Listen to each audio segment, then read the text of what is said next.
buzz with every post. Make the most, we coast to coast. From news to trends, we never stop. The Publisher's Playbook got it locked.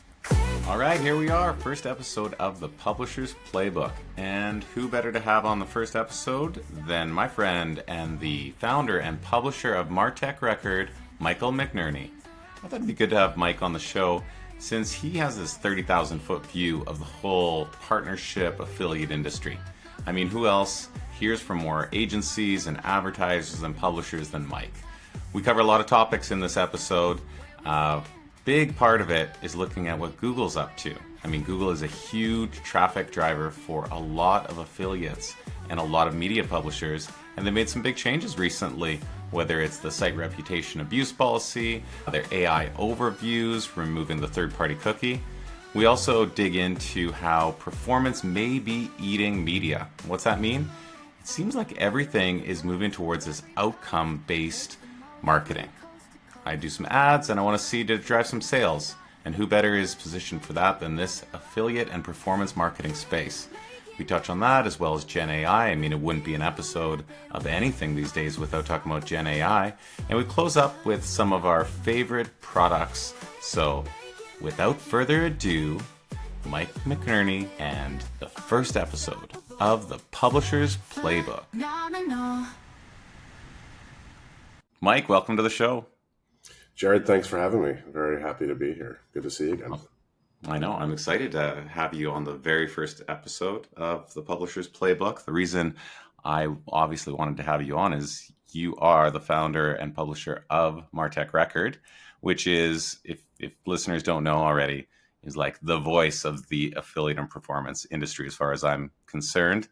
And I think that you have a really good 30,000 foot view into this industry, how it affects brands and agencies and publishers. So I thought we could have this first episode and spend some time talking about like the big topics that are affecting the industry, especially from a publisher's perspective. But before we get into that, I'd love for you to explain what Martech Record is in your own words and why you started it in the first place. Well, I appreciate you calling it the voice of the industry. That helps validate my co-op board application to the apartment I'm buying. I think I called it the voice of the industry, slightly exaggerating, but now the board has some evidence. So I appreciate that. It's real. My background, as I try to tell anyone, is not in affiliate marketing or commerce content. I've never run an affiliate campaign in my life, much to my kind of embarrassment. I'm gonna have to set up a campaign and get a brand just to kind of so I can stop saying that. But my background's in trade publishing.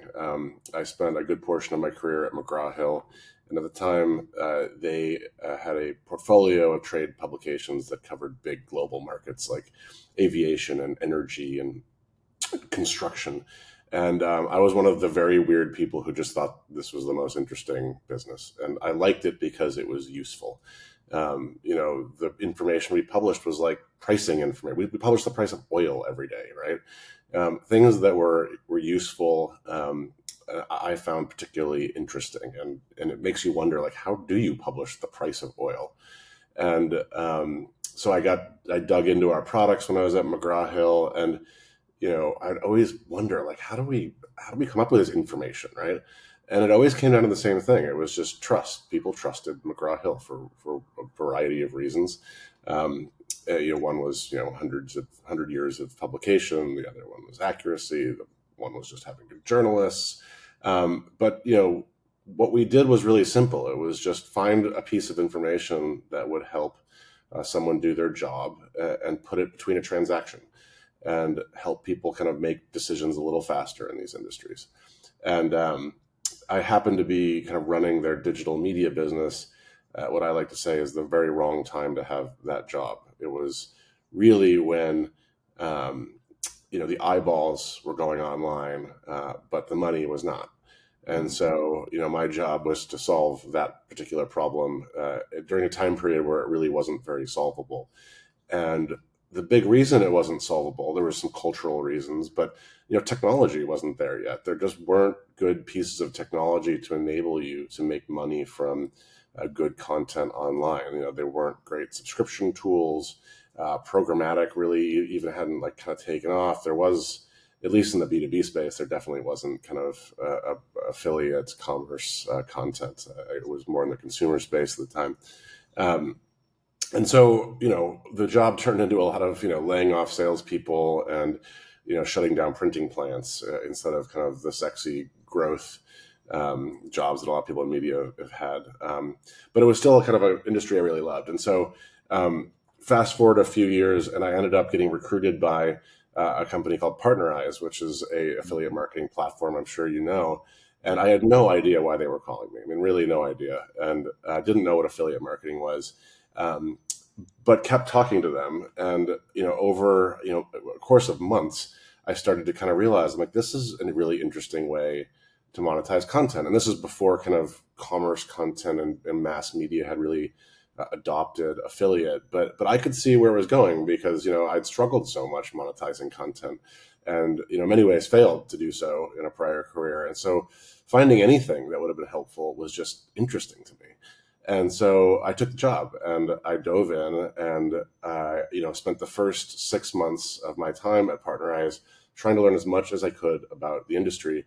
And what I mainly learned is it's really hard to learn about the industry. It was like, I literally had to fly all over North America and, talk to, all sorts of different people. Sarah Bundy comes to mind, and John Clayton comes to mind. And all these people, were incredibly helpful. And what I loved about the industry was everyone was just incredibly kind and helpful and supportive of a new person entering this industry and learning. And so I loved it. But at the same time, I was sitting there going, this industry is really interesting. It's going to grow. I could see that, big commerce media companies were going to adopt this way of monetizing content. But I could also see they didn't have any resource to go understand what the best technology was, what services they should be using, what the price of things should be.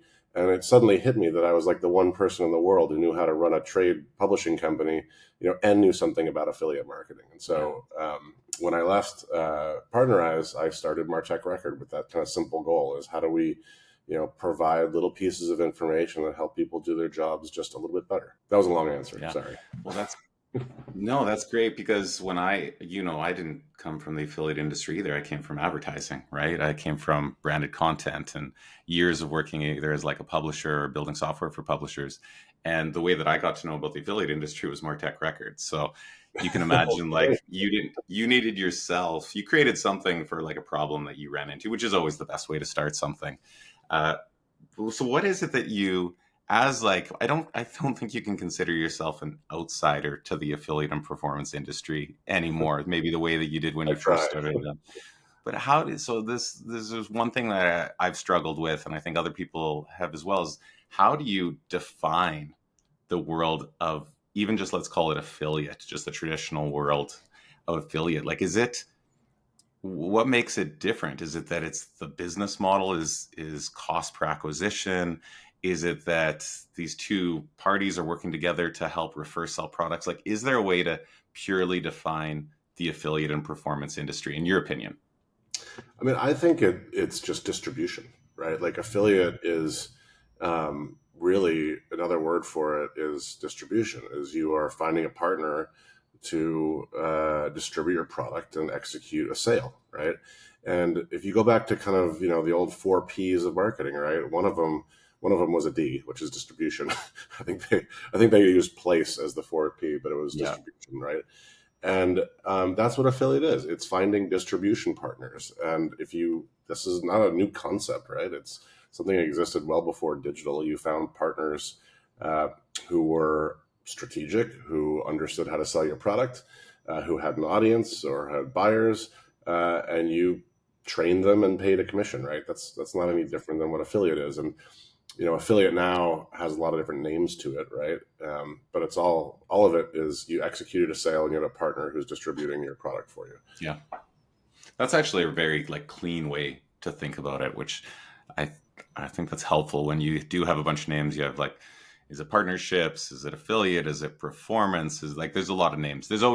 I've been in advertising long enough to know that every segment of the marketing world renames itself every like 6 to 7 years, I would say. Well, it's Right? always serving somebody's needs, right?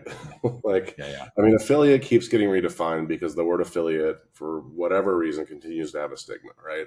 And so different channels, when they execute affiliate, whether it be social or email or PR, kind of create new names for it and are able to charge more, yeah. So it's marketing. Definitely. Well, that's cool. Well, I'm glad you created Martech Record because it basically was like that, on The Matrix where she puts on the helmet and learns how to fly a helicopter in like 5 minutes. The Martech Record was my like learning helmet for when I first got into this space. So I'd love to touch on some of the, this industry really well. I'm starting to know it a lot better. There's some people who have been in the field for like 20, 30 years, and there's always some big topics that are affecting people more than others. I thought we could touch on a couple of those today and just get your thoughts on them. I'd like to start with, it's not even the elephant in the room. It's like it's bigger, whatever's bigger than an elephant in the room. It's like the octopus in the room, I would say. It's the octopus in the room because it has its tentacles into everything, which is Google. So let's start off with, I read this study that was done by Affiliate Summit, which is 83% of publishers said that the Google algorithm updates are a top challenge for them. 83%. I don't think 83% of publishers have ever agreed on anything except this, right? How do you get 83% of, I can't get 83% Who of are my the 17% family. that say it's not? I want to know. Yeah. Misread the question. They misread the question. So there's a few things like to unpack there. The first one is, somewhat recent. Google had this site reputation abuse policy. They make updates to their spam updates pretty regularly, but this one, hit a very specific part of the partnership world, which was they updated in March and put into effect on May 5th this concept where if a website was hosting third-party content with little to no oversight by the publisher itself, that they would essentially like derank or de-index or penalize that content. And some examples that they used was, hey, you're a big media publisher and you also have a coupon section where you recommend coupons to your audience. Or you might be a publisher and you have a sponsored content section, right? And specifically, they're looking at where this content comes from a third party. So, hey, I'm a big publisher, big domain authority. Google's already linking to me all the time. So, hey, maybe I'll, kind of stitch on a section on here where I could provide, it can be useful information. It could be like, hey, here's a deal on some stuff. Here's some interesting thing about a company. But really, it looks like Google is being very specific and saying if the publisher doesn't have, and I'm not sure how they even figure that out, right? Like, was it a staff? Was it a freelancer? Was it a third party?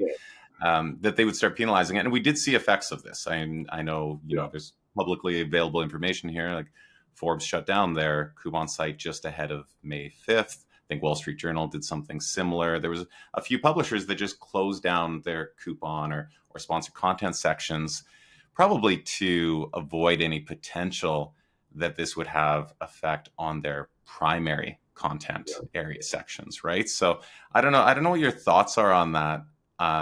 Or if you feel like is it a big deal or is it a very specific thing that's happening to a few players? I think it is a big deal.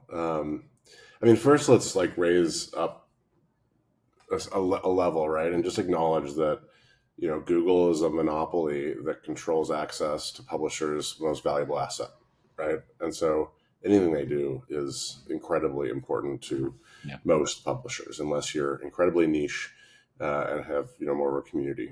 So most publishers in the affiliate space, rely on Google to stay alive, and so for that reason alone, it's very important.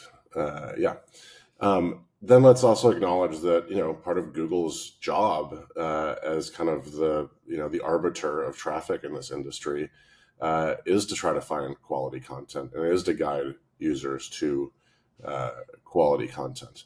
And so I think on the surface, it's a good thing, right? And if you read Google's press release, they couch this as they're protecting the reputation of sites and whatnot. So, you know, I think that, you know, it's easy to see why someone would be like, oh, this is a good idea. Now, I would agree that it's a good idea if I thought Google had taken any nuance whatsoever to this approach, right? If they had actually gone in and done any kind of investigation around, um, what the processes were at these publishers, how they acquired third-party content, how they were monitoring it, and then, reacted based on that, I think that, you might be able to defend some of their actions. Instead, they took, just a giant hammer to the industry and said, if you have third-party content, um, you're violating whatever these rules are. Now, let's also acknowledge something else. There's nothing inherently wrong with third-party content, right? You can go back, well before the internet, and publications often use third-party content to enhance, their publication, and they did that for a number of reasons. But one of them is it's expensive to produce content in a newspaper, and if you can acquire some content a little bit cheaper, that helps you fund quality content in journalism. I mean, things like the Associated Press are an example of third-party content, right? So, like the the idea that third-party content on its own is what's causing problems is a little absurd, and they reacted as if all third-party content is awful, right? Now let's also just talk about the publishing business model, right? It costs a lot to write good content and create good content, and it's really expensive these days to get traffic because Google owns traffic, right? And so in order to run a quality publication and get quality content, you have to have some high margin products. Like, you have to. And one of those is coupons and classifieds, which are gone because of Craigslist, right? And so there's nothing wrong with getting coupons via a third party, right? Now, if you're not monitoring that, if the coupon codes are all crap, and if you're just doing it to get as much content on your site as possible, then that might be a problem, and Google should be trying to figure out how to identify which third-party content is good versus which is not. But that's not what they're doing. They're just kind of blanket statement that third-party content is no good. So I think the kind of idea that as Google they should be helping to identify what's quality and what's not is correct. I think that blanket statementing that third-party content is to blame is frankly it demonstrates that they're monopoly, because they don't. Monopolists don't have to have nuance, right? Like, they have no competition, right? And so they don't have to really think through this, right? And if I was being much more cynical about it, right, I would be looking at this and saying, well, they're a monopolist. They got to find other places to drive revenue, right? Coupons look pretty good, right? Why don't we just flip a switch and turn off the coupon industry, and then we will move into this industry, right? Now, are they actually doing that? The percentage of revenue, the TAM for Google on coupons might not be there yet, but eventually they'll move into that industry, and this is a good first move for someone who's trying to take the industry out. I think you highlight the core issue here, because let's think about, like, you're a news publication online, and you go back, let's say even 10, 15, 20 years, and you would have had that as a paper print newspaper, and inside of that you would have had coupons, and you would have had classifieds, and you would have had comics, which is like what I read when I was a kid all the time. Yep. And that was all provided by third parties. It wasn't provided. Yep. It's not like the staff was doing all of the cartoons, right? Yeah, Calvin and Hobbes. Right? Yeah, I mean, so you had all of these like expert providers inside of your bundle, which was the newspaper. The difference there was you had control of distribution. So you deliver them. I mean, I delivered newspapers, so the distribution was like 12-year-old kids walking around the neighborhood dropping off newspapers at 6 a.m. So you controlled your distribution. And I think the biggest change here is if you don't have control of your distribution, which is very difficult to do when you've got these big platforms, whether it's social media like Facebook or Google. So yeah, and you're all of a sudden you're relying on the moves of somebody else that directly affect your business. And they just notify you. They're like, hey, on May 5th, we are going to be making this change. It will affect you, or we expect that it will affect you. We won't know exactly how it's going to, but it will affect you.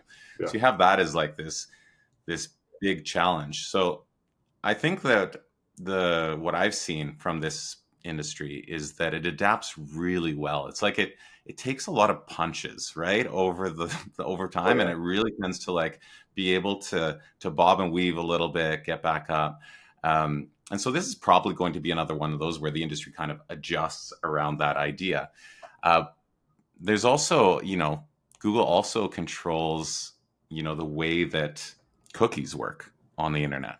So that's another area where you have Google that controls like the technology that underlies it. And I know that affects a lot of the industry because how you attribute, right? Like how you follow a user around from site to site is based on third-party cookies. Now, there's been some pretty good innovations around that, some server to server, first-party data, where that's not quite as reliant.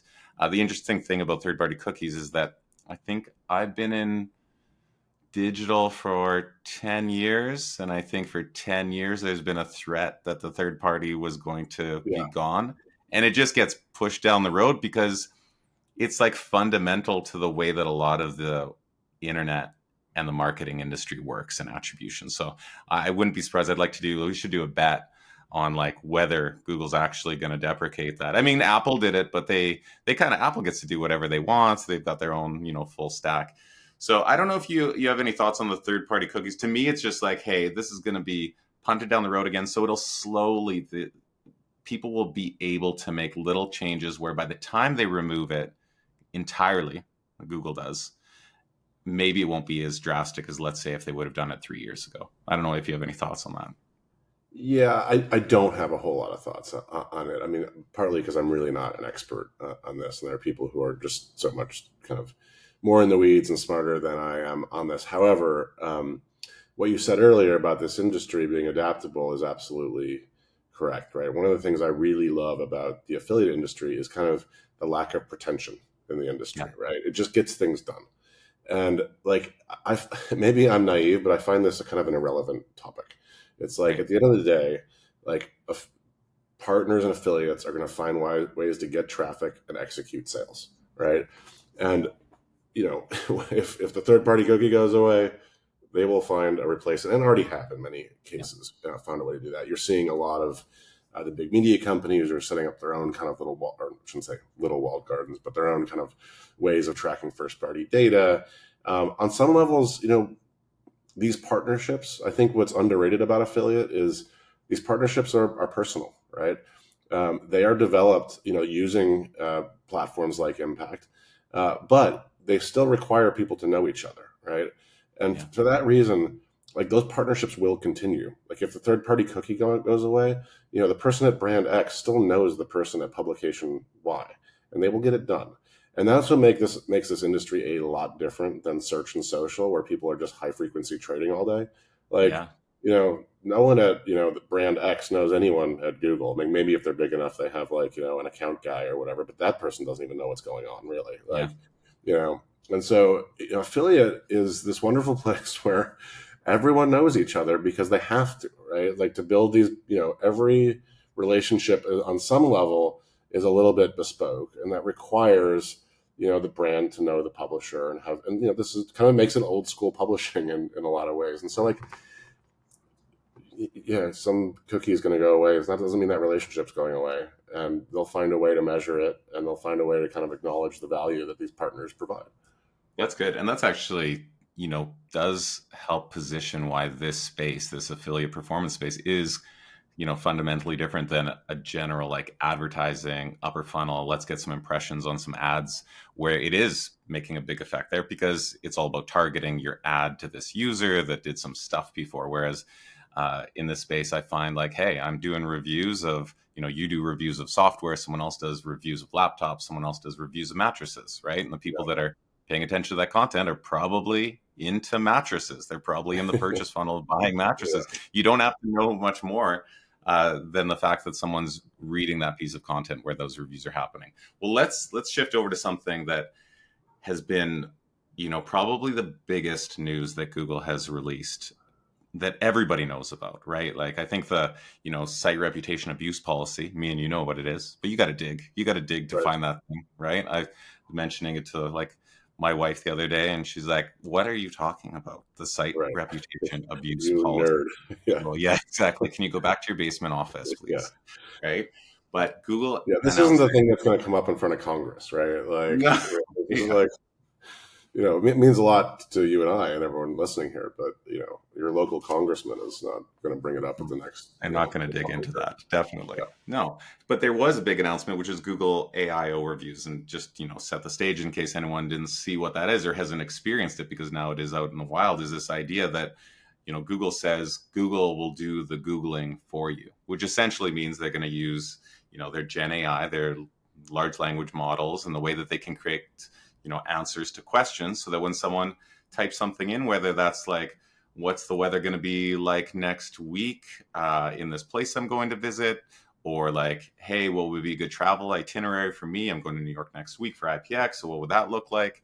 But it could also say, hey, I'm, buying something for my dad for Father's Day. And I'm curious what you think might be like 4 great items for a fisherman, something like that, right? And then Google AI will essentially, these AI overviews will say, hey, here's this fishing rod, here's this, tackle, and here's this net or whatever, right? And we recommend these, and here's where you might be able to buy them. Or maybe it doesn't link to anything at all, which I think would be the part where people get concerned is, all right, you've provided the answer, but you're not linking to any sort of source or next step.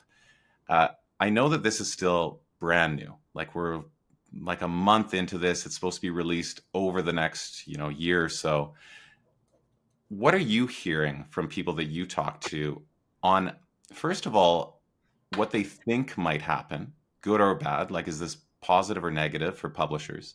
And then secondly, that what is actually happening? Sometimes the gap between what you worry is going to happen and what actually is happening can be quite Yeah. separated. So in the conversations you're having or what you're hearing in the industry, do you feel like this Google AI overviews is, the big meteor coming for the publishing industry? Or is it like just a nothing burger and hey, it's going to be a little feature the same as other features, will have an effect, but we'll move on? Oh, it'll be a big thing. I mean, there's no question, right? And I think there's kind of, so I think it is a big deal right now because publishers are starting to actually do deals with these AI providers, right? Like Reddit's doing deals with ChatGPT or OpenAI. Other people are following, right? And there's a general sense that you better take the money now or you're toast, right? And I think a lot of that comes from getting burned, over the last 20 years. If you worked in publishing, from the 90s to today, right? You got screwed by Google and Meta over the years, deals that they set up that ended up being not very favorable to publishers. And so there's a little bit of like, well, they're offering money now, I better take it because, what are my options going to be if I don't, right? Especially if my competitors are, right? Like they're going to use the content to feed the machine. So it's a little bit of a existential crisis, I think. And I don't know if it's actually that bad or will be, but I can't, talk about smarter people than me figuring these problems out. I don't pretend like I have any idea what the long-term outcome will be. But I do think, at the end of the day, people are ignoring kind of a basic fact is that like Google or whatever tool will be, the running our lives in the future, requires content and it requires an audience. Really, Google is a middleman here, right? Just kind of feeding audience to content and vice versa. And so, an audience are actually humans, and humans have a way of creating demand, and you have to have a good product. Although you could argue Google kind of has a crappy product right now. So I think that consumers are going to dictate, what they want, and that's going to have some, effect on the product. And second is these things need content to surface, and that has to come from somewhere. And I find like it's kind of funny to think about right now, right? If you think about like where AI content comes from, right? Over 25 years, Google has created these, algorithms, and SEO people have just responded at every algo update to like reformat everyone's content, right? And so, all AI is reading is 20 years of SEO people just trying to track Google, right? And like that is what those results are based on. And so, and by the way, the latest of which, a lot of which has been created by AI, right? And so, there's a lot of reviews that, as we know, are AI created in the first place. And so we have this like very existential challenge where these AI machines are reading content created by AI that was created to, meet the needs of the Google machine, right? And so, at some point, the content's going to have to improve, and that's going to have to be done by humans. Yeah. And so, this is where I also look to the commerce and affiliate world, and I have some optimism, because this is the last industry left with people Yeah. who Well, are actually producing this stuff. And so, I think there's huge challenges in terms of who controls the pipes, right? And the people who control the pipes make all the money. And if they continue to control all the pipes, it's going to be hard for content providers to run a profitable business, and that's concerning. But I do think consumer demand will win out at some point, and quality will have to improve. And I yeah, should say also, the nice thing is it's not just Google, right? It's all these other AI providers, which means Google finally has competition, and competition is good. So definitely. People are going to want whatever gives them the best, answer or solution to whatever their need is. I mean, I decided that I was going to get into woodworking over the last 6 months, which is like a it's a very very nice my. coat hanger behind you. Is that I a made new this piece? clock. I made this clock actually. A clock. Um, and if you take Very nice. all of the stuff that I bought into account, that baby is $1,000 It's very clock sitting expensive. right there, right? In You got to talk value. to my brother. Same thing. Same thing happened. It's, Well, so when you get people like me that are going to get into woodworking, you all of a sudden I'm buying, a table saw, and I'm buying a planer, and I'm buying a router, and I know nothing about any of these. So I'm looking for like, I got to find this out. And I found when I was looking for it, I was looking for people that used the tools, right? I was actually looking for someone that had used a planer before, and I'm just watching this guy, like, or this woman that is a woodworker and is using this planer, and like, hey, this is why I like it, because it does this thing. And I don't think that you're ever going to get that from an AI type review. So I'll take the what's the opposite of devil's advocate? Is it like an angel's advocate? Like if you take the positive side yeah. of a situation? I'm not sure I'm making that up. Let's No, I copyright. think you have a good point. So we recently at Martech Record, we host live events. We have 4 this year. We had one in LA, 2 in New York, 1 in Chicago, and we're talking about where should we do an event next year? Like what new place should we do it? And we landed on Denver. And the reason is a lot the same reason, you kind of just described finding a planer, right? Is the show is not an outdoor show. It's not, explicitly going to be about outdoors. But I like Denver because it's a lot of outdoors brands, and outdoor brands often are bought by kind of nerdy people who really do some deep research, right? They go into the YouTube, they watch how people use it. You buy a pair of like, people who climb and ski and all these things, and that forces the content to be good, right? Like, Yeah. these people aren't going to read like some SEO best of list and be like, oh, I'm going to get a pair of K2 skis. Like, great. Like they're going to read dozens and dozens of articles, and they're going to, probably follow someone on YouTube and probably follow someone via social, and they're going to develop strong opinions from some authentic people. And this obviously brings us into like the roles of creators and, where that will go and all of that. And so that's why we're doing Denver next year is because I looked at that and said, this is where there's some quality content, and it's more of a proxy for, the whole industry. You froze a I little think bit. that's. Oh yeah. So yeah, actually, when you freeze, sometimes I'll cut this part out, but sometimes you freeze, and I can't hear what you say at all. But I think it's still because it records locally on both of our Yeah. laptops. I think It should Riverside does a record. nice job of this. They fix it in post, so Yeah, you should be all right. exactly. So You froze a I couple just times, and I keep rolling. Yeah, we just keep rolling through, and I think it's saving it locally on both of them. Yeah, so I'm gonna stop and then I'll wait till I'll clip that out. Are you live now? yep. Okay, great. Yeah, if it freezes, just kind of keep rolling. I'll continue on this. Hold on. Yeah, I mean, it sounds cliche, but quality content that serves a purpose should always, be the thing that people are after. And I think that's probably going to happen. And, when we talk about all this stuff around Google, it's really the fact that it's just the traffic, a high percentage of traffic can come from that source. And now you have to play by that third parties' rules instead of your It's a own, right? monopoly, and this is why monopolies are bad for overall consumers, right? Is because they don't have to improve, right? Yeah. And they've kind of won the game, and kudos to them for winning the game. But this is why monopolies are a problem, is because they don't have to improve their product, right? And this site reputation abuse is a very good example of this. It's where they're thinking, oh, here's a problem, we'll fix it. Sledgehammer approach. If they had a really tight competitor, they'd be Yeah. much more nuanced about this, right? They'd be figuring out, like, is Forbes doing this wrong? Is New York Times Right. doing this wrong? They'd go be doing interviews. They'd be like, hey, partners, tell us how you do this. Show us what's. Instead, they're just like, click a couple buttons, whole industry gone, right? And Yeah. so I think it's a monopoly problem.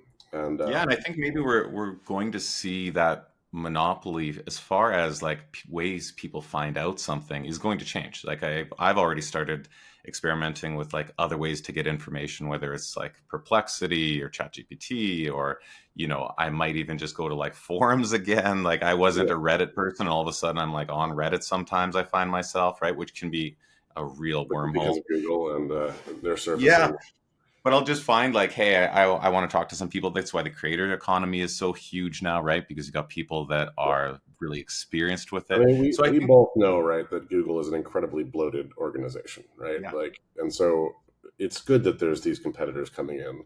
It's a little bit of an existential crisis that they're all AI, and AI is, supposedly going to like destroy the world. But it's on, a kind of more day-to-day level good that Google's getting competitors.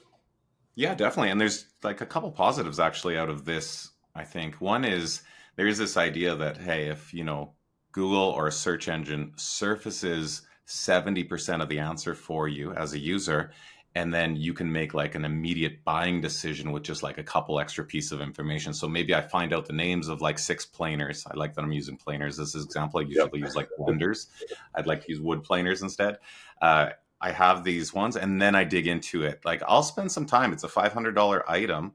I'm gonna spend enough time figuring out like which one works, which one, what people vouch for, which ones they don't. So that's one positive. Is maybe it's higher. It's even higher intent traffic that comes to you, which is really important. And then on the other side is these open AI deals that we've seen, which means these AI platforms and search platforms see value in high quality premium content, or they wouldn't be paying for it. And they're starting to pay more and more publishers. So maybe there's a way for publishers to monetize their archives of information, as well as like have a reason to be producing more, even if it is like in a way feeding the AI machine. It Yep. doesn't mean it has to be 100% of revenue. Like the best, I think it's Brian from the Rebooting that says the best form of revenue for a publisher is all the forms of revenue for a publisher, right? So it just might be another way in. So Yep. let's move from Google, which we could probably have 6 or 7 episodes on, and I am going to dig in deep. And Glenn Alsop from Detail.com, who does some great Yeah. pieces Incredible. on what's Great. going on. I've been talking to him a little bit about this, and he said, you know what? He's been in the space. He's in the SEO space. He's like, it's just another day with Google, right? It's affected the affiliate industry more recently, but it's been affecting other industries Yeah. This is all not the new. time. Yeah. It's not new. Google Maps comes out, that makes a big effect on like, where traffic is going to stores. So it's all kinds of different things. So I want to go from this idea of Google and AI into more of this idea, which I've been hearing a lot about, is this idea that performance is eating media and eating the internet. And what that means, especially for like me and you that came from more of a different space. I personally came from advertising, right? My original, like my career was based on wanting Angela Bauer's job from Who's the Yeah. Boss, which you know that, You right? know, I wanted to we be both started a at marketer. yeah. Yeah. Yeah. So I see that like, and when I first wanted to get into marketing advertising, it's because I wanted to make the Apple 1984 ad, right? Like I wanted to make the Old Spice ads with the guy on the horse, right? Like that was what I wanted. And then as my career kind of built through there, I really like this idea that you could do something that influenced people to buy products. Like I like the business side of it, right? And performance was always that. And more recently, we're seeing that some of these more upper funnel type advertising are trying to tie themselves into conversion outcomes. There's this idea like, hey, if you're going to buy $20 million of advertising, you better show that you're generating 20 million times X of revenue for the company, or else what are you really doing? But something that's really interesting that I've seen is this retail media networks that are coming up where everybody is turning into a publisher as long as they can. And it's around this idea of, hey, we're close to the sale, right? So, Home Yep. Depot has their own called Orange Apron. Chase Bank has one. Amazon, of course, has like a massive one. It's expected that this space is going to be a $166 billion industry, which is just absolutely massive. Even like Costco is building themselves. United Airlines is doing it now. United Airlines announced one Phone too. ads, Like, customize ads on your seat. yeah, everybody is an ad network is essentially what's happening. And I think this is a really great proof point for the industry that, hey, the thing that we've been doing for a very long time, which is tying outcomes to efforts, right? Like you're going to put some marketing budget against this, you're going to put some time against it, but you are going to drive sales, and that's guaranteed, which has always been like a key part of the affiliate space. I see a lot of the rest of the advertising industry start to come into that space. Now that's good. It's validation for the space. It also introduces brand new competition if you're on the publisher side, because all of a sudden, you're now possibly fighting over budget with people that used to give you the budget or that used to just be sites. How do you see this world of retail media or performance-based, media that has been traditionally just retailer sites, bank sites, etc.? How do you see that fitting into the affiliate space? Well, first, look, I think anytime you see e-commerce growth, that's positive for the space, right? You look over any trend period, right? There is a pretty close correlation between e-commerce growth and the growth of the affiliate space. So it's not a bad thing for the affiliate space. Though I do think the things you point out are true, right? Like, one is that the more people who get good at what I would call distribution, which is what retail media is, the more likely they are to look over at affiliate and go, that's like distribution too. I'll just take that over here, right? Yeah. And so I've been saying this for years about a number of different industries. Performance PR, the performance side of social is, there are now people who understand some of the technical aspects of affiliate that didn't before, that may want to come after your budget, right? And so, as I said about Google, competition's good, right? And so I think that, one, that's competition. Two, look, I think it's actually getting back to the core of marketing, right? If you go back pre-internet, there's a brand manager, they were in charge of the ad that was on TV, where the box sat at the supermarket, what the price of this was, right? Like figuring out how the promotions worked, right?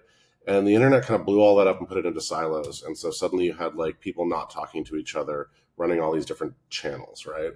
And it's starting to come back together. And I think retail media is somewhere where like you can highlight that it's coming back together. Like brand managers are owning that distribution channel, owning the pricing in that channel, the promotion, the placement in that channel. And so I think that's probably a good thing for marketing. It also, in some ways, is competitive against Google, which is a good thing as well.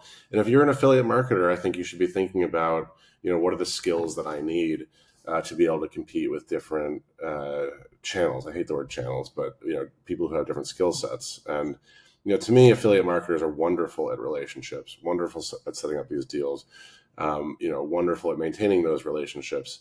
They're not great at telling stories about brands and thinking about the real value of brand building and storytelling. And they like to make fun of all the brand guys, for not really doing anything real all day. And there's some truth to that. But at the same time, brands are really important. And, as Angela Bauer knew that, right? And, I started my career at Ogilvy. I spent, 5 years at big agencies doing branding. And there's definitely some truth to the criticisms of kind of, people sitting up there and just making Super Bowl ads and, not having to measure it. But at the same time, just think about your own behavior when you buy toothpaste. You buy the brand that you trust and you've used forever, and it's really important. And so I think as, these channels start to collide And as e-commerce becomes kind of the driving force of sales for most industries, right, these skills are going to have to come together, right? And if I'm an affiliate marketer, I'm thinking about how I gain those skills, understanding how to build a brand, to write a brief, that a creative team can take and turn into a logo or a brand or an ad or whatever it may be. And if I'm someone sitting on the brand side, I'm thinking, how the hell do I learn e-commerce, right? Like, how do I understand how to drive sales? But I'm not thinking about affiliate, right? I'm just thinking e-commerce. And if e-commerce is driven through all sorts of different mechanisms, right? It's distribution, like we talked about at the beginning. One way is retail media. What are all my retail media options, right? And you're making the same decisions people made 30 years ago. You're choosing the partners that align best with your pricing strategy, right? The positioning of your brand. And those partners could be Wirecutter, they could be Walmart, they could be United Airlines, right? The difference is there's just a lot more options, than there were back when it was like, do we do Kmart strategy or do we do like a Nordstrom strategy or whatever, right? But the fundamental's the same, right? It's who's my target audience, right? Like, what does the product look like? What do I price it at? And who are the people who can help distribute my product to that audience, the best possible way, right? And those questions remain the same, right? Well, what gets me excited about this space is advertising globally is like a $600 billion market, right? And that is mainly driven on an impression-based model. How many eyeballs are seeing my ad, whether it's on TV or on a website or anything else. And it's this massive, massive amount of focus for most companies is how they market themselves. And then you have the affiliate or more performance-based industry, which is a fraction of that $600 billion, call it 12 to 20 billion, whatever, it depends on which report you read. I'm excited about this idea that this $600 billion budget is now starting to look more at an outcome base, which makes sense, right? Like, it's not that hard to get an impression on the internet.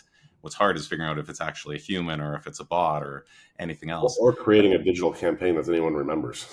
Yeah, exactly. We still don't have the basic tools to create good ads online for the most part, right? Like, when's the last great campaign you remember that's not television or print based still?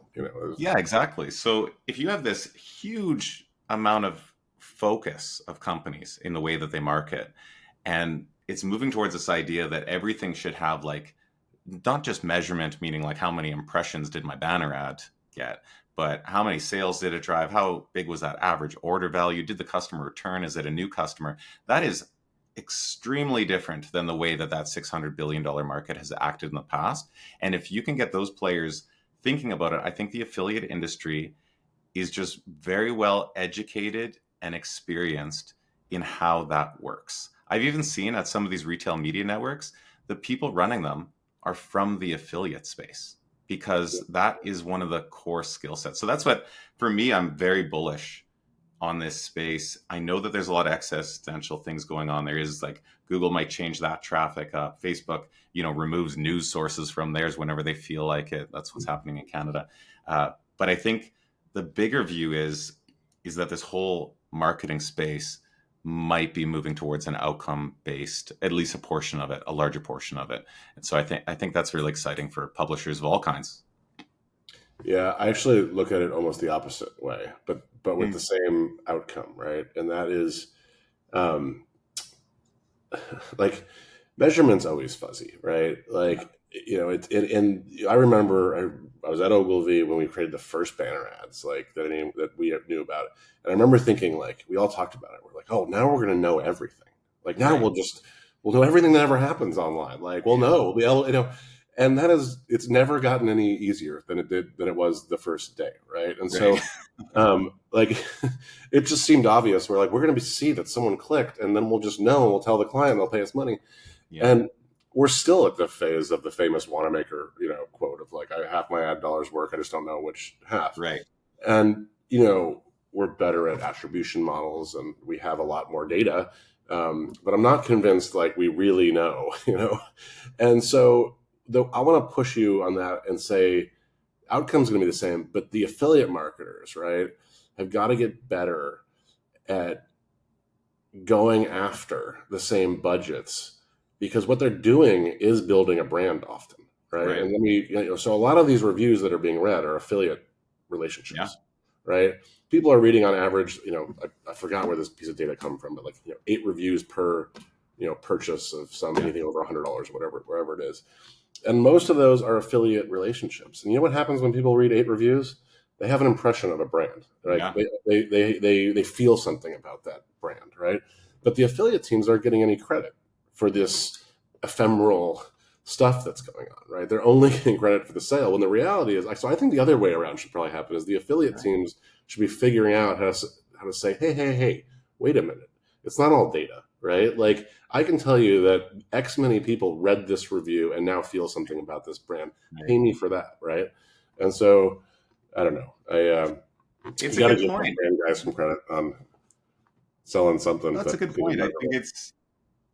I think it's the proof point that says that these worlds are starting to, blend together. When you've got affiliate marketers thinking, hey, I am actually creating a ton of brand awareness, right? I should start, tracking and maybe, talking to my affiliate marketer brand partner about this. And then you have brand marketers like, oh my God, I could track sales off of this stuff and really prove that, this Super Bowl ad that I spent, $12 million on, drove some sales. So I do think these two things, that's exciting though, because it does mean that the space is going to grow and evolve, and it's going to, because it was quite siloed. You and I both know this. Yeah. So this is sorry, go ahead.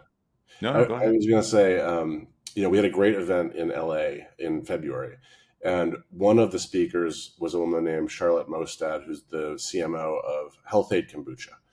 And she, before, we put her on the panel, I was talking to her and she said, I just want to let you know, we only have 3% of our sales that are digital. And I was like, wait, why are you on this panel? Why are we thinking about this? She said to me, well, listen, I put my affiliate person on my brand team. And you know why? She's like, when people walk in that store, they better understand the story of gut health, right? They're not going to buy my product unless they've gone and they've read, reviews about how to improve your gut health, right? And that's affiliate marketing, right? What she was talking about is branding, right? She drives like point something percent of sales from affiliate marketing, and that affiliate person sits right on the brand team, and their job is to tell the story of this product, right? Yeah. And so there's someone who understands, how to mix these, how to push these silos together, or just ignore the fact that there are silos, right? Right. Tell a story, get products distributed through partners, they work together, and you kind of can execute. It's perfect. I love that. I think that's a perfect place to kind of wrap up this idea of like big topics that are happening. We've got Google, of course, is like the octopus in the room. We've got, I'm really trying to brand that as octopus in the room now, right? You can see how hard I'm trying to make that a thing. Write an article about it. We'll do it. Yeah. And then we've got, third-party cookies, which may have a lesser effect. They're probably more in the platforms and how they do attribution. We've got Google AI overviews happening, Gen AI content being produced, and this idea of like performance eating media, or is performance, moving up funnel, is up funnel moving down funnel, kind of that idea. So I'd love to, this is a performance marketing affiliate industry podcast. So as a final piece that I'd like to do on each episode, and we'll kick it off with you, is something I'm calling like favorite product, which is a bit of a steal from another podcast I listen to, which is People versus Algorithms. They do a favorite product as well. But I want this to be specific. We'll even put an affiliate link in the show notes. When that's about as meta as you can get. So I can kick it off. My favorite product is HubSpot. I used HubSpot forever when I was running Pressboard, which is the company that was acquired by Impact, how I became part of this industry. And there's two things I love about HubSpot. One is you're a small company. You do not have time to be working in your CRM and then trying to hook it up to your CMS where you produce content, and then getting your one customer success person you have when you're starting a company to be able to talk to people. So for me, HubSpot is just, you don't have to think about it. You don't have to stitch anything together. I love it for that reason. And then I actually love it in the affiliate space because I think they give something like a 30% commission on the first year subscription, like 30% commission on a full year of it. So I'm not going to make any commissions off of this. We'll put a tracking link in there, but I'm not going to be making the affiliate commission. But HubSpot is my favorite product as a user of it. That used it for, I still use it today. So about 10 years using it. What about you? Do you got a favorite Well, product? is your clock for sale? Are you selling those? Should we pump You your should, your right? side hustle? Because I want one of those. Limited edition. Limited edition. We're gonna do 10 clocks. Let's I do got to it. pay off that planer and the table saw I bought, Yeah, so they're $100 each. that seems like a bargain. No, I was going to use a. I do love the clock, by the way. Nice. But I have a much lower tech answer, and that is the way I get everything done is still in my Moleskin, which I probably once every month or so I have to buy a new one. This is the Year of the Dragon version on Beautiful. Amazon. I'm a dragon, so I got the Year of the Dragon version, which is I believe this year. And if it's not written down in here, it's not going to get done for me. Yeah. So I still haven't figured out a way to use all my digital tools to plan. I still write it down and then check it off. And I even write things down that I've already done so I can check them off. It's very Nice. satisfying. Well, the active writing is part of remembering, right? I have notebooks. See, I never look back at my notebooks. I just write notes in them and then Yeah. I Oh yeah. pile No. them because the only thing, I'm not a very like cluttered person except with notebooks. I've kept every notebook that I've had for at least 12 years now. So I have a cupboard that's just full of old notebook. I don't even know why I'm You keeping them. moved in 12 years because I do. I moved the box of these oh notepad. wow, I don't get what I'm going to do with them because I promise you there's like 1% of the information there is useful it's and gonna the go into rest your are just library, like the presidential library that they built for you. yeah. For sure. It's I'll just do a that. bunch of notebooks with Yeah, scribbles in them. And my handwriting looks like a, 7-year-old writing with their left hand when they're I can right-handed. barely write. So Yeah. well, it's Um, great. Well, Mike, I've loved having you on here. We'll have you on again, let's say in a period of time. We'll see if things have changed. yeah. We made some, thoughts on what's big topics, and this as good as I do, which is that always changes. We might be back here a year and we're like, that wasn't such a big deal, or that was a Yeah, huge deal. we'll So we'll we'll find out shortly, I yeah, think. So well, thank you for having me on, and I'll see you at IPX next week. yeah, sounds good. All right, thanks. We'll talk to you Yeah, soon. later. Bye. Lights so bright, we chase the sight. Media dreams, we take the flight. Partnerships, they lead the way. Success is what we aim today. Build the buzz with every post. Make the most, we coast to coast. From news to trends, we never stop. The publisher's playbook got it locked.